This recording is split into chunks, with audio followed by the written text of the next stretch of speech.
Pledge allegiance to the flag of the United States of America and to the republic for which it stands, one nation, under God, indivisible, with liberty and justice for all.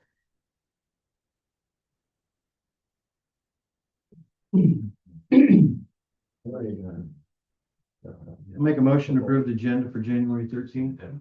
1 second, no, any discussion? All in favor? Aye. Basically, no one probably has to look for a motion, let's do the minutes. Approve the minutes. I'll second that. Listen for January 6th and the budget workshop that day. All in favor? Aye. Approval for the minutes from January 7th. budget workshop. Make a motion to approve the minutes for the budget workshop on January 7th. I'll second. All in favor? Aye. Okay, meetings attended. We were all in attendance on Tuesday and Wednesday here for a good chunk of the day, both days for our budgets. I thought they went well. Thursday, we had safety meeting with the department heads. We developed Paul developed a checklist for housekeeping and stuff. This is all in regards to our insurance rates and work comp rates through our insurance company. So we made a couple of minor changes and I think they're gonna start going through and checking stuff. Susan and I will probably go out to the complex here sometime soon and do that one. Then we moved on to the department head meeting. Nothing of any great note, I don't think, just kind of normal stuff. And then yesterday we had conservation meeting. Jacob's not here yet, but he's gonna move his meetings up to the day after. So we're gonna have our meetings on Monday and then he's gonna come report to us on Tuesday. Because what was happening is I would report what we did and then he'd come in the following week and then regurgitate everything that I said. So I'll let him take care of that part of it. Go ahead. No, I just had a neat categorization meeting around Burlington, this budget, nothing much. Yeah, I went to the, during our thing, man.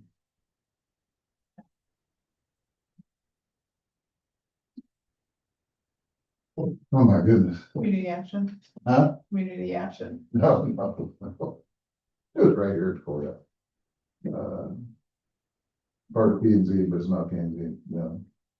Board of Board of Adjustments. Yeah. Somebody slapped me. Their meeting last night, they elected new officers. That's the only meeting I had last week, other than the ones we had here, so. Okay, item number 6, public input for items to be on next week's agenda. None, okay. Everybody reviewed payroll changes, for all okay there? Good. And the quarterly reports for auditor and treasurer. Yep. Okay, discussion and possible action on resolution 202609. It is a suspension of property taxes for a person that is on Medicare, Medicaid.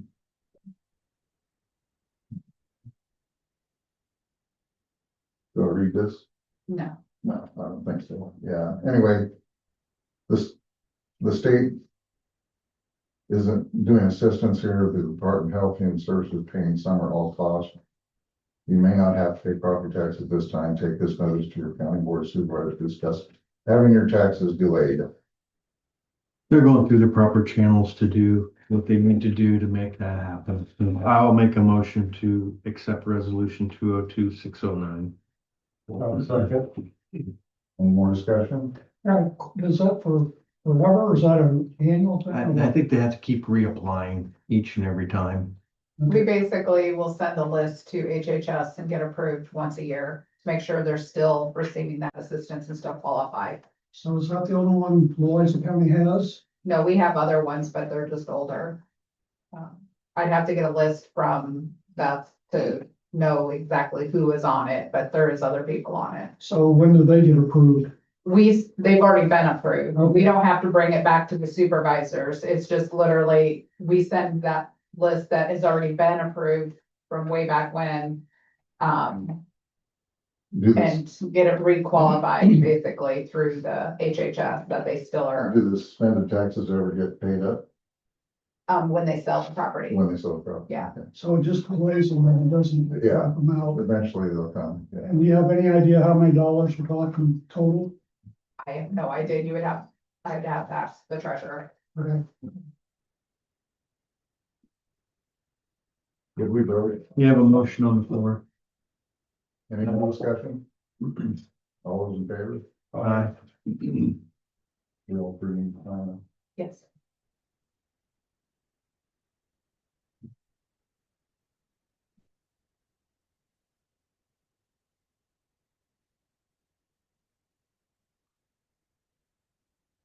okay. I guess we're up to Adam Scott. Morning, everybody.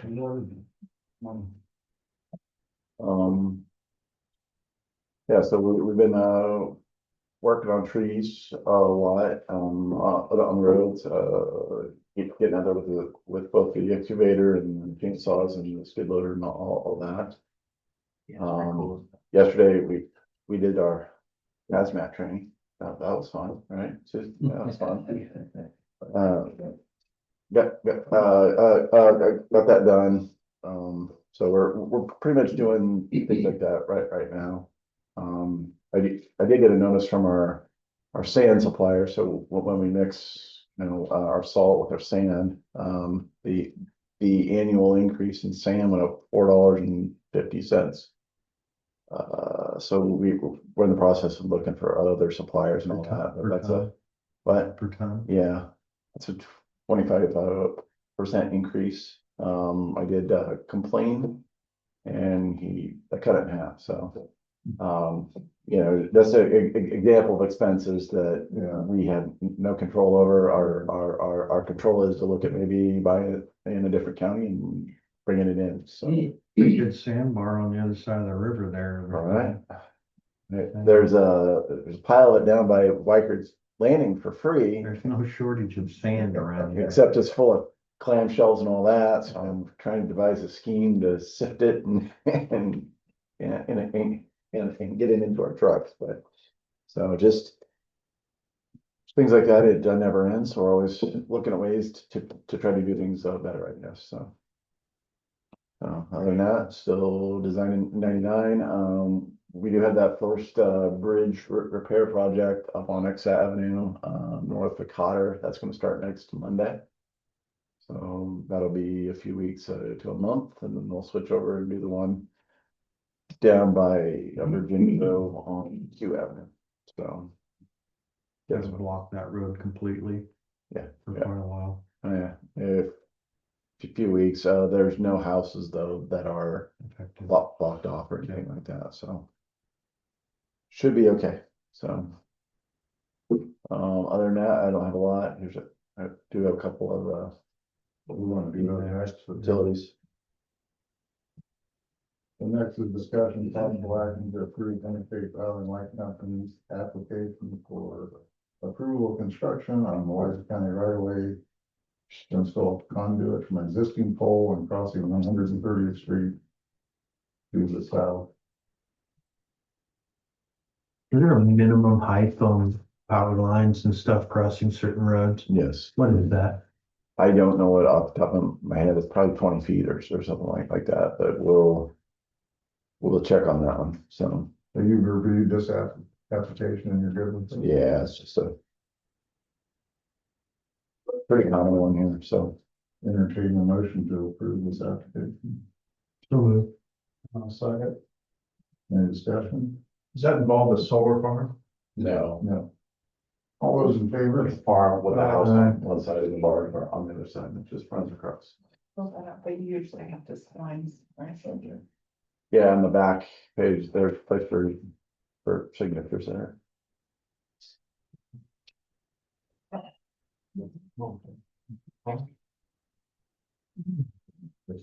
Well, some nations show us. Yes.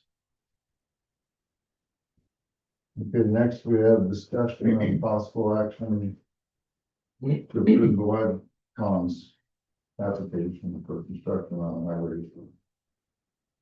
White County right away line before fiber under X 37, new building of County Road X 37. That's a new, chicken ranch out there on, X 37, so. Okay, That was some chicken. so I would entertain a motion to approve that. That's it. I'll make a motion to approve. Resolution 6 also. I'll second that. Any discussion? All those in favor? Aye.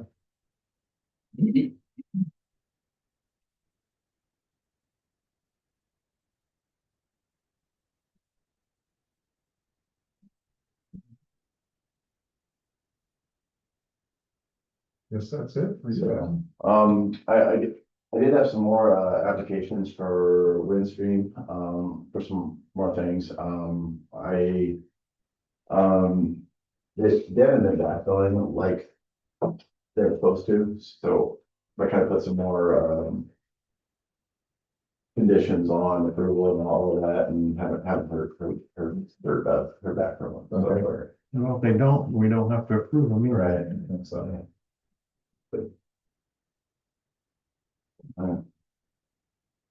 Sandy, are you ready?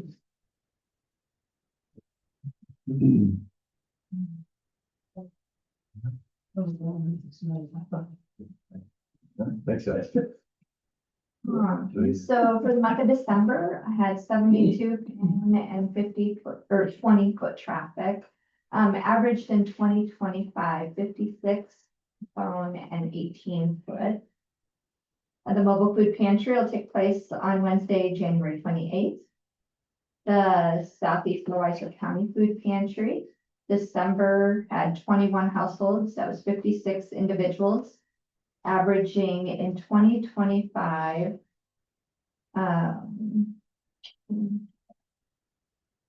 Well, the numbers in 2025 were 448 households, 52 of those were duplicates.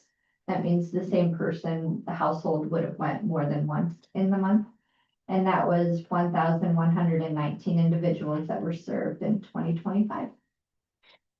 The Salvation Army kettles are now put away for the season. And we took in $521.71 in the kettles. Donations equal $3,410. And so we're sitting at just under 4,000 at 3931.71 for the kettles. Or for the Salvation Army account for the year. And then we had 2 notice of decisions. One was for burial assistance. It was a partial assistance, not the full 1,500. And they had some funds that they could put towards it that was in their account. And then we had another one that was for utilities. And we're continuing to plan the general assistance retreat for fall of 2026. The Angel Wish Tree program, we served 8 families, that was 17 children. And the Christmas food baskets, we gave out 57 of the baskets to 57 households. And that was 125 individuals. So a lot of numbers, but Yeah. end of year numbers. That was interesting to hear. You said you had a little over 1,100. For people, total individuals that were served. for That's the- 10%. That's over 10% of our population Yeah, of the county. I didn't break it down that far, yeah, you're right. Wow. Is there a clothing store in town for people that want free clothing? There is at the Presbyterian Church In, here in Wapello. thank you.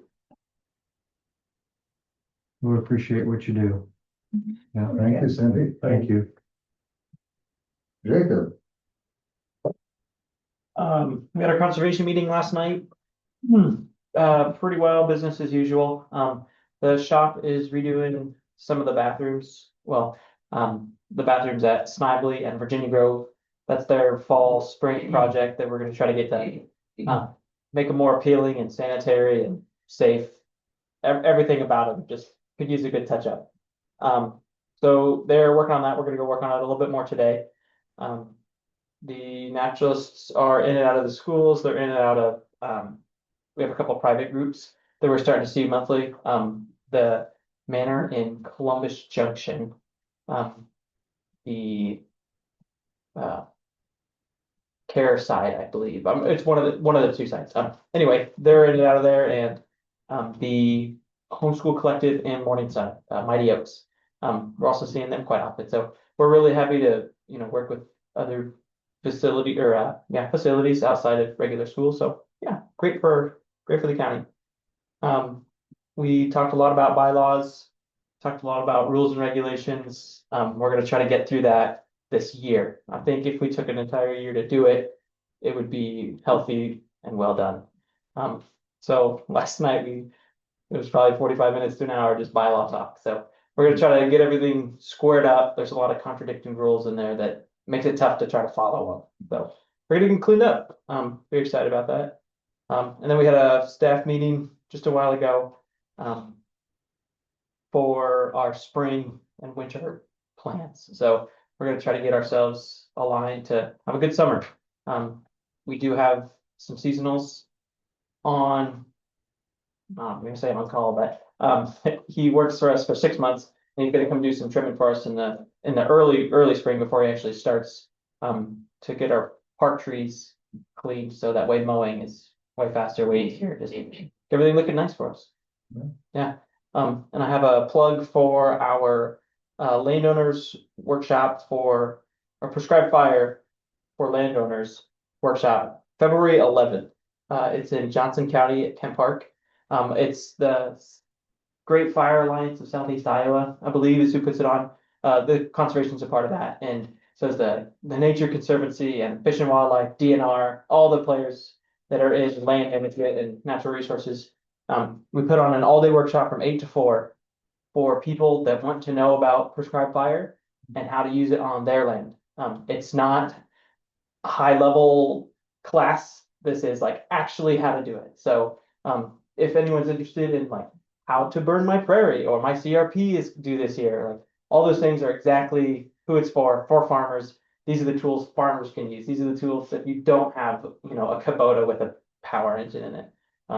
Yeah, but it's a great time. I think it's $30. But you get a free meal out of it, and it's a great day. You come home with a bunch of packet materials so you can reference them later. So I'll be there. I'll be help teaching, and yeah, that is February 11th at Kent Park. To sign up, you got to go online to the Tri-Rivers webpage. You just Google it, Tri-Rivers Prescribed Fire 2026, and it'll come right up.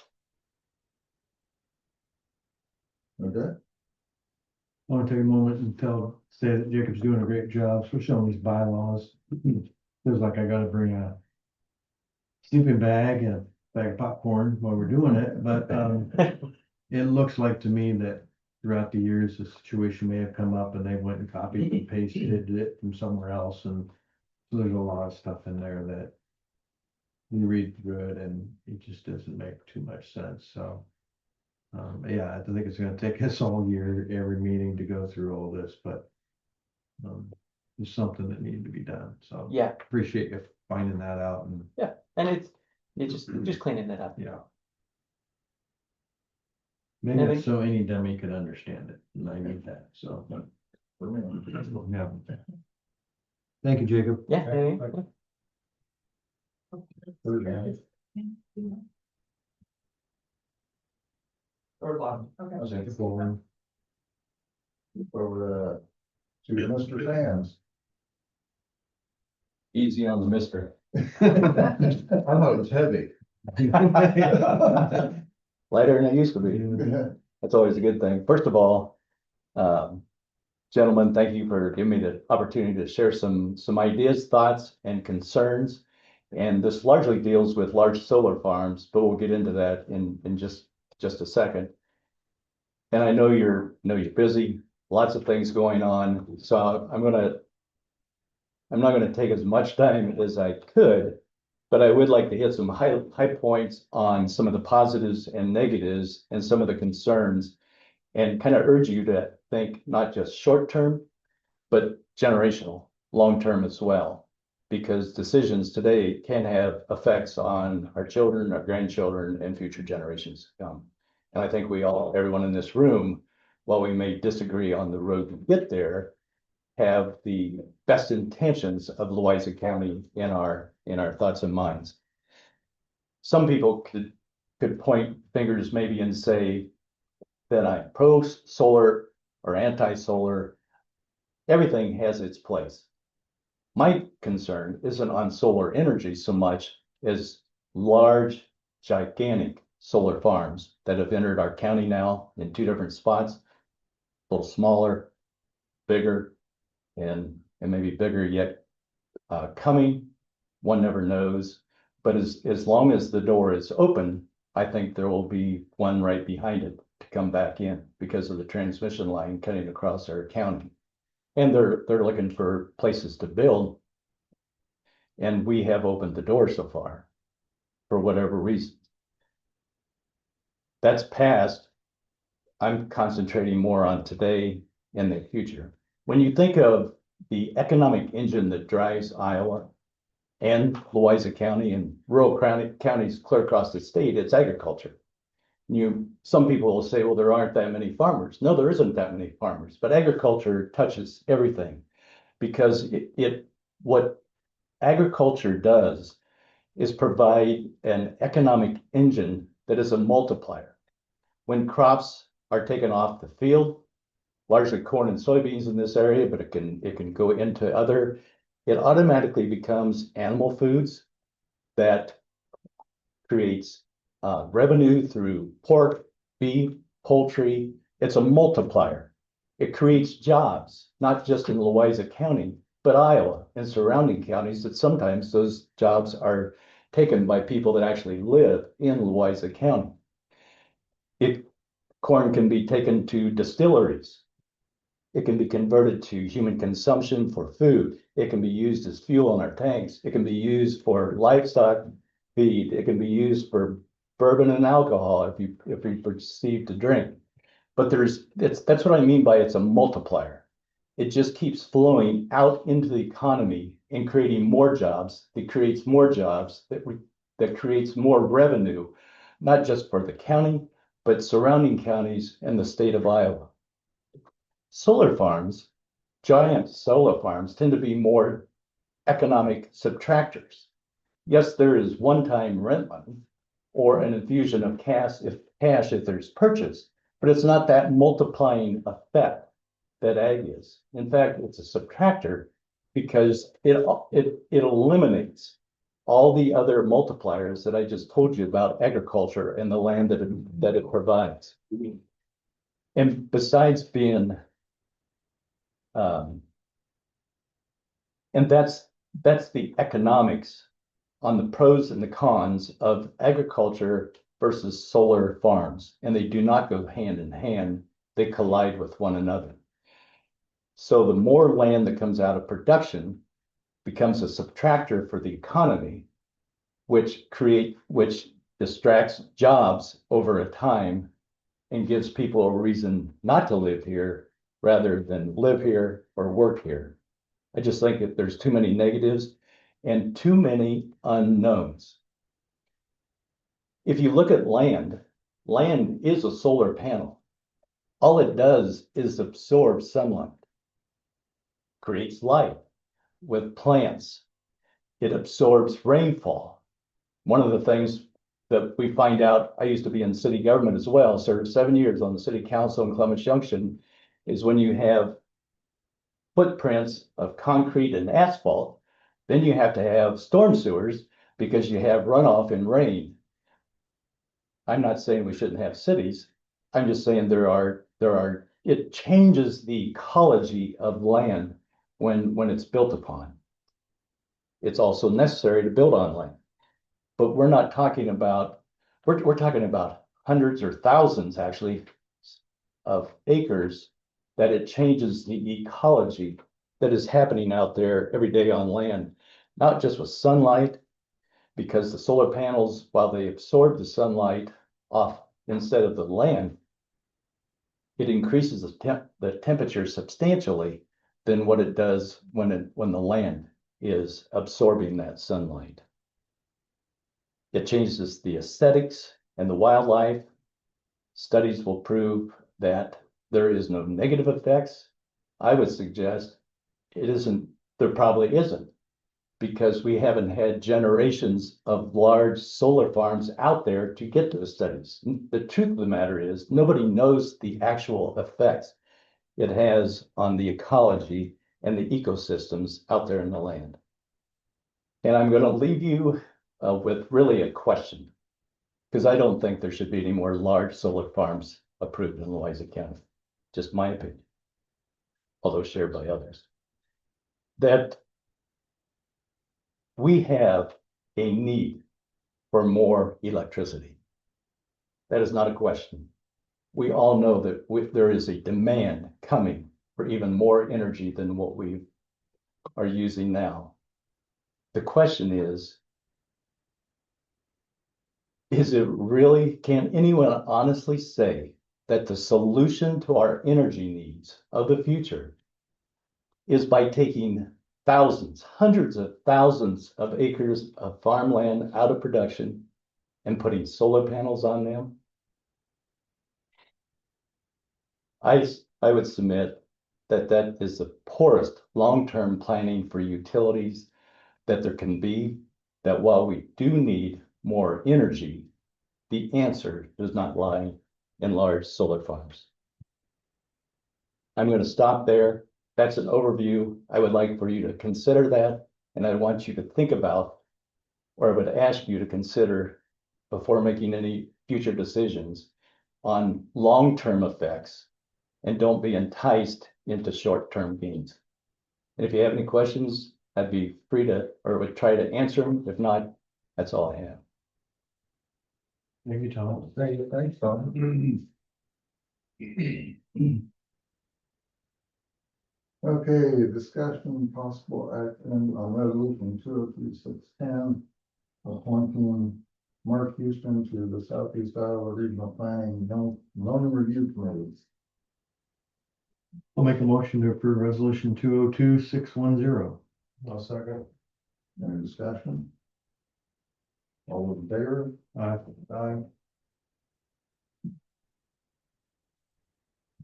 We'll sign both of each.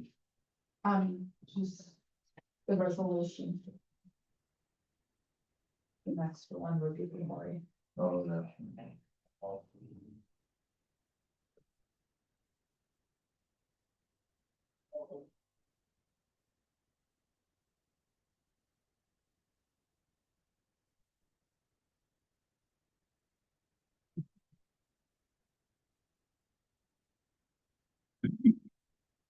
Item is discussion and possible action regarding appointing Corey Nolan as the Louisa County Private Sector Representative for Southeast Iowa Regional Planning.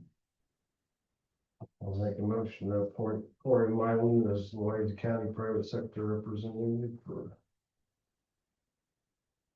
I'll second that. Any further discussion? All those in favor? Aye. Glad to sign this right here. Yes. How come one was a resolution and then the other one's just an appointment? It was how the form was sent to me. This is just a form for them. This one isn't necessarily a resolution, so I don't know the specific on it, if that's how they wanted it, so.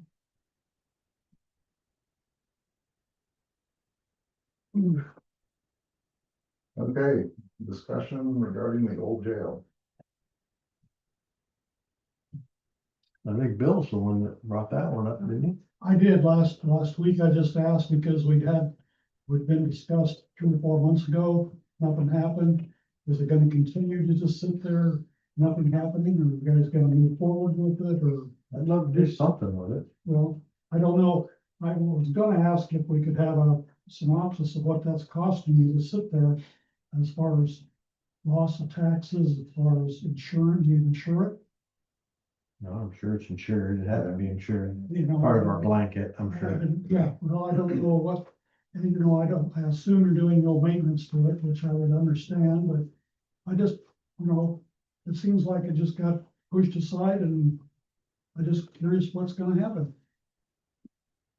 You'll be there for the next board down the road, hopefully. No, I would like to see some action taken on it personally. There's been discussion of tearing it down and possibly making this bigger with a adequate room for meetings, you know, so we just haven't cemented anything yet. I guess we're gonna have to discuss that. And that's kind of what I Yeah, heard all that, but, you know, nothing since, so. Are the Okay. people that originally talked about using that building, are they still around? Are they still in there? Is that? The people that originally came here and talked about purchasing the building? Haven't been in contact with them. I haven't personally. uh, there's pros and cons both ways. I mean, there'd have to be some disconnect done if somebody bought that. And then either we lose parking here or they don't have any parking. You know, I mean, it's kind of a tough place to say, well, we could get somebody in there to do something, but I don't know. I guess we'll have to do some investigating, Bill, see what it costs to tear it down and. That's fine. Well, I talked to Adam about that, that's been a few months ago, months. and what am I right, was around 30,000 possibly? 20 to 30, maybe to get it demoed, I think. Something. Is there any asbestos in it? Oh, no. I haven't looked at that part of it yet, but I would assume so, yes. There would be grants available for asbestos, but we'd have to work through Southeast Regional. And maybe that's the first step, Yeah, is to get a grant wrote so that we can assess any asbestos impact and get the grant written and get it abated yeah. and at least get that part done. I'll have a meeting there next week. I'll talk to. It'll be in the roofing materials, it'll be in the flooring materials, Yeah. wrapped around all the hot water pipes, you know. I don't know, when was that building built? Early 1900s? 30s, maybe. Is it 30s? I would guess. At the height of asbestos. So yeah, if you're down there at that meeting, why don't you mention something and see what you can get. Yeah, I'll let something. It'd be nice to see something happen with that. yeah. Is that good enough, Bill? Sure. Okay. Till next time. Sometimes somebody asks to ask questions to get us into that. So. Okay, where's the item number 20? Just in time, Paul. Got here just in time. Perfect. So do you need a formal thing from the board saying that we have acknowledged the receipt? Yep. Okay. I'll make a motion that we formally receive or acknowledge that we received the union's proposal for negotiation. Second. Any more discussion? Everybody in favor of that? Yeah. Is this for both? Yeah, the police and, yeah, very.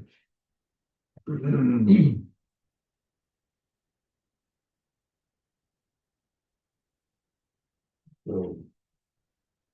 Are we agreeing this meeting then? We adjourn this one and then we go into the union discussion with, so. Left you. Well, I entertain a motion for adjournment. So what was the proposal? Can we say it in Absolutely. public? Okay, I didn't know if we could or not, because we're going. to closed session. negotiation, yeah, I mean, that's their proposal. Paul, you can take that if you want.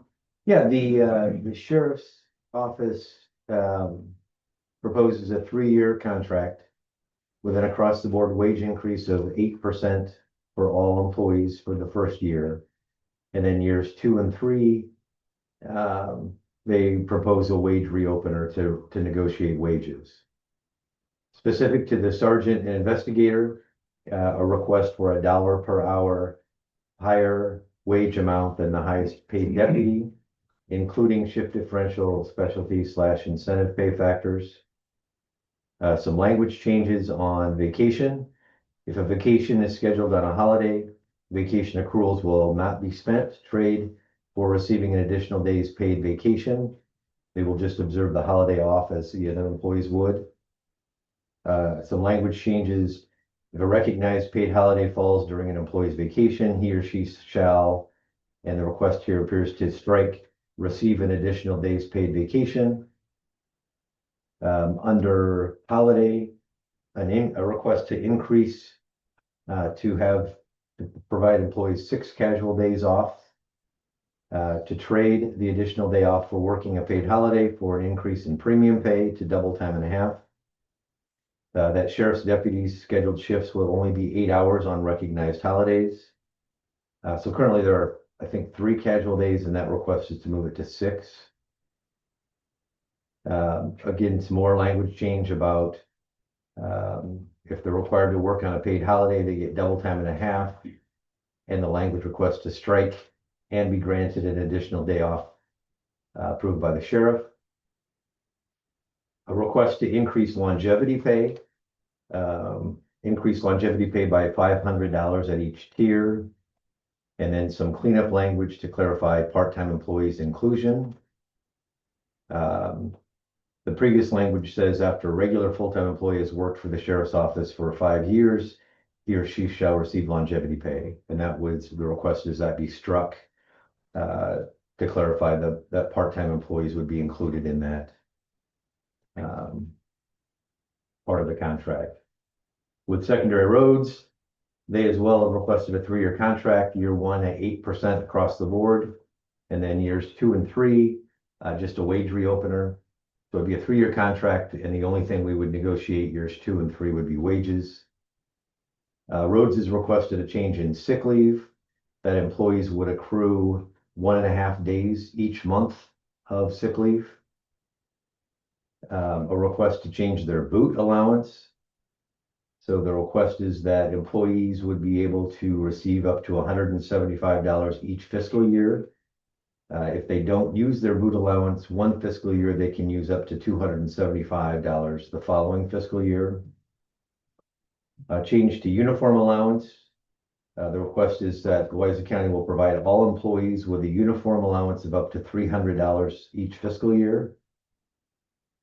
And under longevity pay, the request, I believe, is to say an additional 20 cents per hour per year in longevity. Current contract has a longevity maximum after 20 years, and the request is to remove that cap. So that's kind of a summary, but certainly the written documents are available for anybody who wants to see a physical copy.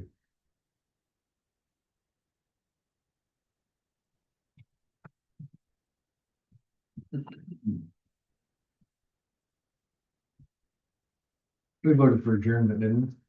No, we need to. We need to vote, we didn't vote yet, so, Thanks, Tom. so I think we had a motion and a second. Yeah. for adjournment. Yeah. So all in favor? Aye. Regular meeting is.